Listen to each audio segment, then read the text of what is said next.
இந்த கண்ணாடி ஏதோ சரியில்லை. நான் இப்பதான் கையை தூக்குனேன். இது ஏன் தாமதமா அசைகிறது? நான் சிரிக்கலையே.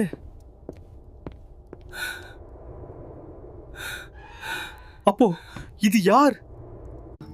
இங்கே யாரோ இருந்திருக்கிறான். இன்னும் இருக்கிறானா? யார் நீ? வெளியே வா. நீதான்.